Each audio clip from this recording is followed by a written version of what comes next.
한양 하람일형.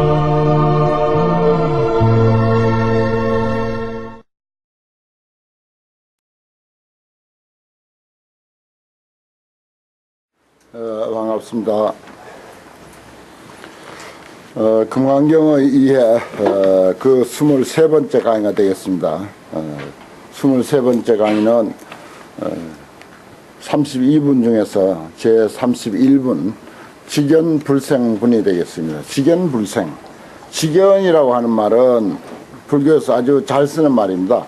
요건 이제 지혜라고 하는 것과도 비슷하고, 또 소견, 또 깨달음에 대한 어떤 이해, 그런 뜻입니다. 그냥 그 상식적으로 아는 것하고는 조금 차원이 다릅니다. 그래서 그 불교 공부하는 분들은 그런 말을 써요. 그 사람이 지견이 있다, 지견이 없다, 또는 그 사람 지견이 아주 형편없다, 이런 그 표현을 가끔 씁니다. 그러면 이제 불법을 통한 어떤 그 지혜, 보다 더 다른 차원의 어떤 안목, 이런 뜻으로 이제 지견이라는 표현을 씁니다. 우리 불자들은 지혜와 아울러 지견도 익숙하게 쓰실 필요가 있다고 생각합니다. 이것이 이제 불생이라고 하는 말은 생기지 않는다, 또 생기지 말라, 또 내지 말라, 이런 뜻으로 이제 생각을 해야 됩니다. 내지 마라. 지혜 내는 게 좋을 것 같죠? 아닙니다. 내지 마라는 뜻입니다. 그것이 이제 여기서 우리가 이해해야 할 내용인데, 예를 들어서 불교 공부 좀 하면 재미가 있잖아요. 또 세상사에 대해서 아는 것과 또 세상사를 보는 눈이 조금 다릅니다. 달라져요. 또 달라져야 하고, 그런데 그것을 우정 내지는 말라 하는 그런 뜻입니다. 수보리야, 약이니 만약 어떤 사람이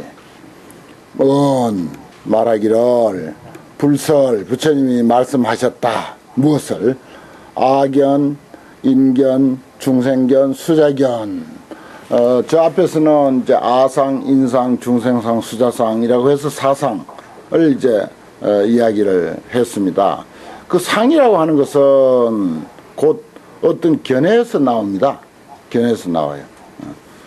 예를 들어서 아견하면 아라고 하는 것을 자아의식이다. 자기 자신에 대한 어떤 고집과 유사한 어떤 그런 그 의식, 그런 사고, 이걸 이제 아상 또는 아견 하는데, 그것을 부처님이 편의상 설법을 많이 하셨어요. 많이 이야기했습니다. 하지만 말을 하자니까 사실 편의상 그런 말을 했지, 아상이다, 인상이다, 중생상이다, 수자상이다, 아니면 아견, 인견, 중생견, 수자견, 무슨 자아의식, 차별의식, 열등의식, 아니면 한계의식, 이런 것들이 사실 고정불변한 어떤 그 형태로서 존재하기 때문에 이야기하는 것이 아니에요. 그런 것은 본래 없습니다. 사실은 없는데, 정말 우리 범부들이, 중생들이 이러고 저러고 살아가면서 어떤 자아의식이 강한 사람, 아니면 남이라고 하는 차별의식이 강한 사람, 중생이라고 하는 열등의식이 강한 사람, 이런 것이 저절로 어느새 드러나기 시작한다고요. 어린 나이가 그런 게 있었습니까? 없었습니다. 태어날 때 그런 거 없어요. 살다 보니까 사람에게 부대끼면서, 세상에 부대끼면서, 그러다 보니까 아견, 인견, 중생견, 수자견이 이제 어디선가 이제 안개 피어오르듯이 무여무여 피어올랐을 뿐이야. 실체가 있는 건 아니라고요. 그래서 여기서 이제 하시는 말씀이, 수보리야, 만약 어떤 사람이 부처님이 이런 이야기를 했다고 생각한다면은, 물론 말은 했어. 그렇다고 해서 그것이 부처님이 그런 것을 꼭 어떤 고정적인 실체가 있다고 보고 말한 건 아니니까. 그러니까 수보리야, 어떻게 생각하는가? 이 사람은 해야 소설 어부와 내가 설한 바 이치를 이해하는가? 제대로 내 말을 이해하고 지금 들은 것인가? 내 말을 제대로 이해했다면은 부처님이 설사 그런 소리 했다 하더라도 아이 부처님 그건 괜히 하신 말씀이었지. 그 악연, 인견, 중생견, 수자견이 고정된 어떤 실체로서 있기 때문에 부처님 말씀하신 거 아니야. 그거 그냥 환영으로 지나가는 소리였어. 좀 이해해야 되는 거죠.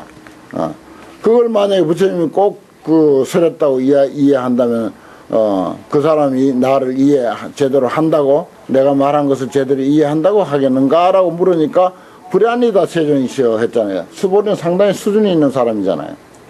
그러니까 이런 말 잘 알아듣고 부처님이 아상인상을 이야기해도 거기에 넘어가지 않는 거예요. 왜냐? 아상인상에 대한 실체를 아니까. 실상을 꿰뚫어 본 사람이기 때문에 저 있지도 않는 이야기를 가지고 어떤 사람의 상황에 맞춰서 그저 지어서 하신 말씀이야. 이렇게 이해한다고요. 그러니까 수보리는 그쯤 되니까 불안이다 세존하 그랬어요. 아닙니다 세존이시여. 시인은 불의 열의 소설이니 이 사람은 열애가 설하신 바의 뜻을 이해하지 못하는 사람입니다. 그러니까 우리가 지금 여러 번 아상, 인상, 중생상, 수자상, 악연, 인견, 중생경, 수자견 이런 말을 아주 귀에 못이 박히도록 들었다 하더라도 그것은 부처님이 설하신 것이 아니다. 또 그것이 어떤 고정불변하는 실체로서 존재하는 것이 아니다 라고 이해해야 되는 거죠. 그래야 이제 금강경의 그 수준에 걸맞는 이해가 되고 금강경 공부한 사람의 이해다라고 할 수가 있습니다. 그렇지 아니하면은 이건 이제 정말 아상, 인상, 중생상, 수자상이 고정불변한 것으로 있는 것이 되어버리고 말아요. 그럼 없앨 수 없습니다. 우리도 이런 사상을 우리도 없앨 수 없어요. 없는 것이기 때문에 우리가 없앨 수 있어요. 본래 없는 것인데 어느 날 저 푸른 창공에 구름이 일어나듯이 잠깐 인연에 의해서 일어났던 것이다. 그래서 이건 없앨 수 있는 거죠. 우리가 그래서 무시할 수가 있습니다. 그래서 아무리 구름이 짙게 깔려 있어도 무시할 수 있어요. 왜냐? 시간이 지나면 푸른 창공이 나타날 것이니까. 그건 요는 뭐 시간 문제잖아요. 마찬가지로 우리도 아상, 인상, 중생상, 수자상이 있습니다. 겹겹이 쌓여 있습니다. 무시할 수 있어요. 왜냐? 본래 없던 것이기 때문에. 이런 내용입니다. 그래서 하이고 세존이 설하시기를 악연, 인견, 중생견, 수자견 이런 말을 하긴 했어. 그런데 뭐라고 또 즉비잖아요. 곧 악연, 인견, 중생견, 수자견이 아니다. 왜냐? 사실 그거 실답게 있었던 게 아닙니다. 있었던 것 같으면 뭐 부처님이 이렇게 부정 안 하죠. 본래 있는 걸 가지고 왜 부정합니까? 그러니까 우리는 번뇌 망상 또는 번뇌 무명 여기서는 이제 사상 이런 것들에 대해서 그렇게 갈등할 필요 없어요. 탐진치 삼독도 갈등할 필요 없습니다. 크게 문제 삼을 필요 없어요. 그 본래 없던 거예요. 없던 건데 어떤 상황을 닥쳤을 때 그것이 문득 일어나는 거예요. 탐진치 삼독도 문득 일어나는 거예요. 이 아상, 인상, 중생상, 수자상을 금강경에서는 집중적으로 말씀하시지만은 대체적인 불교에서는 삼독을 주로 이야기하지 않습니까? 그거 마찬가지예요. 여기 사상이나 삼독이나 84,000번뇌나 결국 그게 한 꾸러미입니다. 같은 권속이에요. 그게 모두가 같은 권속인데 그 모두가 싸잡아서 이것은 실로 존재하는 것이 아니다라고 우리가 과감하게 생각을 하셔도 좋고 늘 그렇게 부정하고 살아도 좋습니다. 그런 사람들이 그런 번뇌 망상과 탐진치 삼독을 부정하는 사람이 부정할 수 있어요. 한국 불교는 이제 그런 것을 너무 긍정하는 그런 가르침과 그런 사고들이 너무 팽배해 있는 것이 어떤 의미에서는 참 탈입니다. 이걸 부정해야 돼요. 부정하는 사람은 부정할 수 있어요. 없앨 수 있습니다. 그걸 자꾸 긍정해놓고 이미 있는 것으로 해놓고 크게 돼서 너무 지나치게 뉘우친다, 참여한다. 그 뭐 참여한다고 됩니까? 그거 되는 거 아니에요. 그냥 그것을 가지고 더불어 사는 거예요. 더불어 살다 보면 어느 날 번뇌 무명이 깨달음의 지혜로 얼굴을 바꿉니다. 그러니까 번뇌가 따로 없고 지혜가 따로 없는 거예요. 번뇌가 지혜가 되고 지혜가 번뇌가 되는 거예요.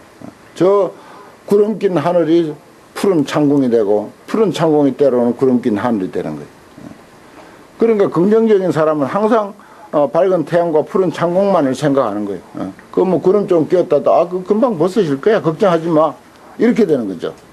우리 마음속에 아상, 인상, 중생상, 수자상 내지 84,000번에도 그런 입장으로 생각하는 것이 그게 바람직합니다. 여기 보십시오. 없다고 했잖아요. 즉비 악연, 인견, 중생경, 수자견.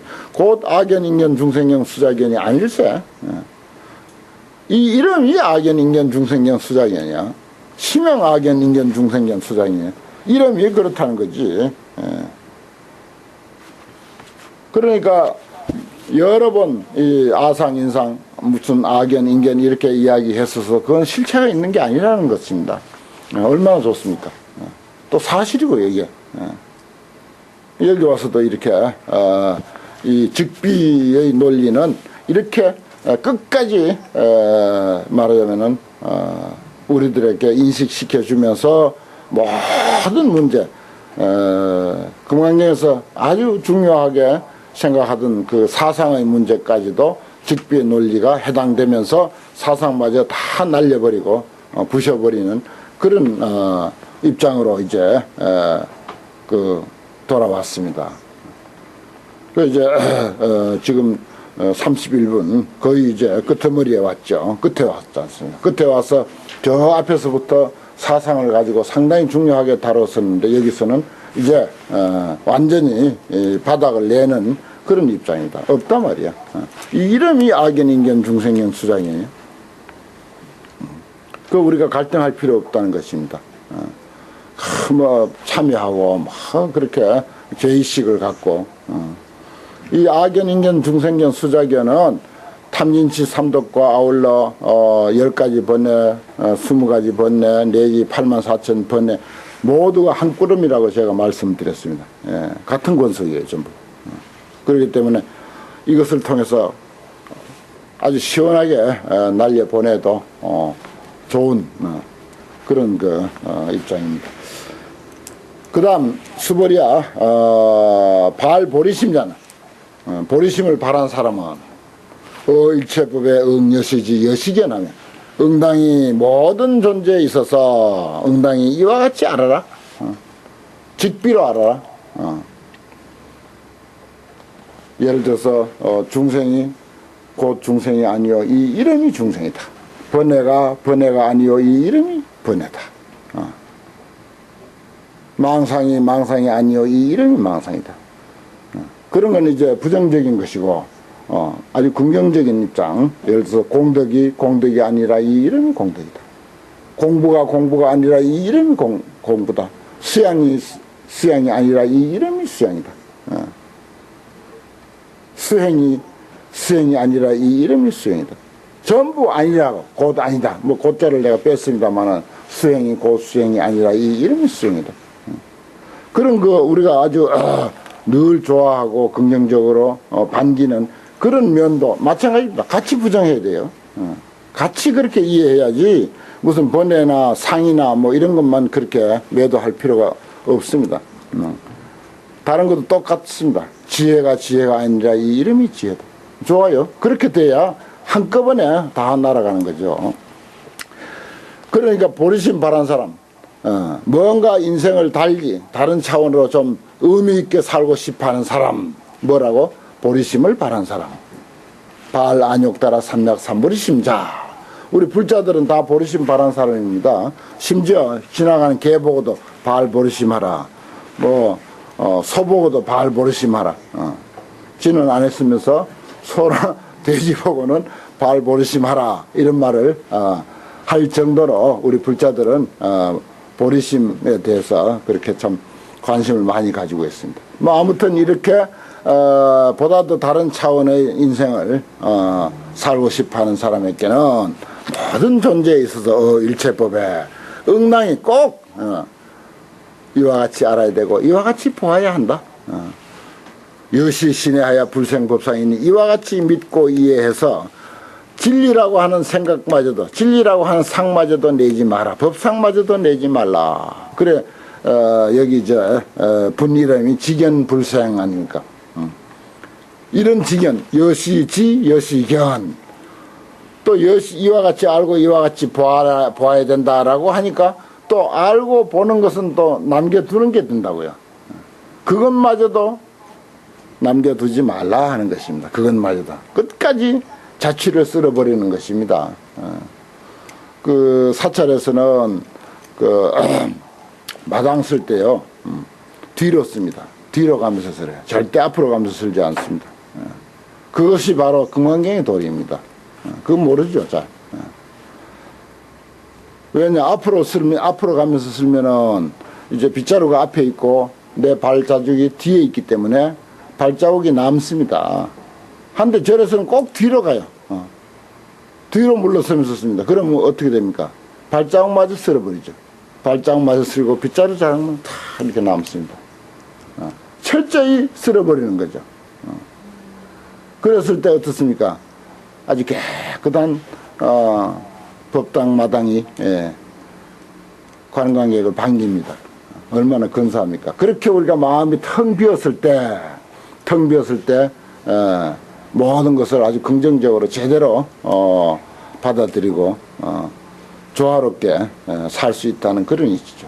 여기 보면 이제 여시지 여시견 해놓고 뭐라고? 지견불생분이야. 지견불생. 법상이라고 하는 것이 이와 같이 알고 이와 같이 본다고 하는 그런 지혜거든요. 일종의. 그렇게 알고 그렇게 보는 것이거든요. 이거는 법상이라고. 그런데 그건 내지 마라 그랬어요. 그것마저도. 그러니까 뒤로 가면서 마당 쓰는 그 이치. 그거 하나로서 우리가 또 금강경을 또 알 수 있는 그 하나의 그 열쇠가 되겠네요. 수보리야 소원 법상자 열애설 직비 법상이라서 심형 법상이라. 법상 해놓으면 또 어떤 진리에 대한 어떤 모양, 어떤 진리에 대한 것 이런 것을 또 머리에 이제 떠올리게 됩니다. 그것도 사실은 존재하는 게 아니야. 아니기 때문에 불생법상이라는 말을 했고 다시 한번 반복해서 수보리야 말한 바 법상이라고 하는 것은 열애가 설 직비 또 나오죠. 말하기를 곧 법상이 아닐세. 법상이라고 하는 것은 곧 법상이 아닐세. 심형 법상이다. 이 이름이 법상이다. 아주 이 금강경에 여기서 이제 금강경의 결론에 해당되는데 물론 이제 32분이 이제 남아 있습니다만은 이 31분의 이 내용도 뜻으로 보면은 정말 금강경 그대로 지금까지 이야기해온 것 중에서 가장 그 중요하게 여겼던 뭡니까? 악견, 인견, 중생견, 수자견 그리고 그것마저도 부정하는 좀 더 의미 있게 사는 사람, 보리심을 바라는 사람은 모든 존재에 대해서 그렇게 이해해야 되는데 아상이상, 중생상, 수자상도 본래 없는 것으로 그렇게 생각해야 되는데 그렇게 생각하는 것 그것이 남아 있어서는 안 된다. 그게 불생법상이 되겠죠. 그 법상을 왜 내가 부정하느냐, 왜 내지 말라고 하는가? 소원 법상자는 열애가 설하기를 직비 법상이야. 곧 법상이 아니야. 이 이름이 법상이다. 고정된 것은 진리마저도 없다는 것입니다. 진리도 고정된 것이라고 생각하는 건 오산이라는 거죠. 이와 같이 아주 철저히 그 부정하는 것으로서 대긍정이 이제 저절로 배경에 깔고 있는 거죠. 그야말로 마당을 뒷걸음질하면서 쓸면 자신이 쓰는 사람의 발자국마저도 지워버리는 그와 같은 어떤 어떤 상징적인 이치가 여기 드러나죠. 그랬을 때 아무것도 없는 게 아니잖아요. 발자국이 없지 마당마저 없는 건 아니지 않습니까? 그게 이제 대긍정이라는 것입니다. 참 불교 공부하면 이런 이치에 심취해서 공부하면 참 재밌고 공부할 거리가 많고 정말 집안이 어떻게 되든지 살림살이에 어떻게 되든지 관심 없고 정말 돈벌이보다 사업보다도 정말 이게 재밌구나, 이게 정말 가치 있구나, 이거 좋구나, 이렇게 이제 되는 거죠. 그랬을 때 저 앞서 있었던 금강경 또는 사국에만이라도 제대로 우리가 받아 지니고 수지, 독송, 서사, 위인, 해설 이렇게 할 것 같으면은 그 복이 어떤 물질적인 금은 보화를 보시한 것보다도 훨씬 뛰어나다라고 한 그런 말이 이제 서서히 이해가 되지 않을까 하는 그런 생각을 합니다. 아주 이 대목에 대해서 그다음은 사상 그리고 사상을 제대로 꿰뚫어 본다고 하는 직연, 그것마저도 사실은 남겨두지 않는 것, 이러한 내용으로서 직연 불생분을 공부했습니다. 감사합니다.